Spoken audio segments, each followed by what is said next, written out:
Hi, I'm David Domoney, proud patron of the British Hedgehog Preservation Society.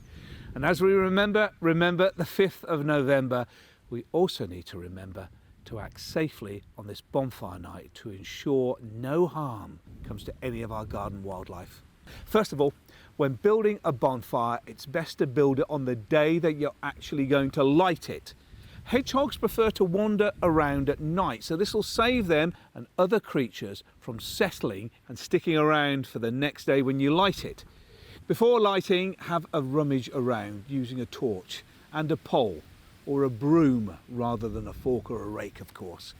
Check the bottom 2 feet of the structure thoroughly. In the event that a hedgehog is found, place them in a plastic or cardboard box with a towel and some newspaper. Make sure there are air holes in the lid and keep the lid fastened. When handling the little spiny mammals, you should wear gloves or cover your hands with a towel.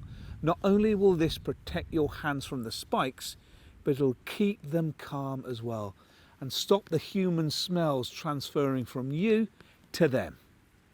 Place some meaty cat or dog food in the box with some fresh water. They prefer white meat like chicken or turkey, preferably with jelly rather than gravy, which can be a bit salty. And put the box in a safe spot in the garage or shed and wait until the bonfire has completely gone down before releasing the hedgehog back into your garden. You can release it into a bush or a hedge or near a little stack of logs.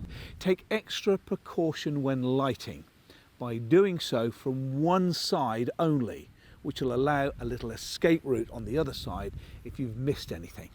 It's always best to be prepared, so take these steps to making sure you have a safe bonfire night for you and of course the wildlife that live in your garden. For more tips on looking out for hedgehogs in your garden, visit www.britishhedgehogs.org.uk.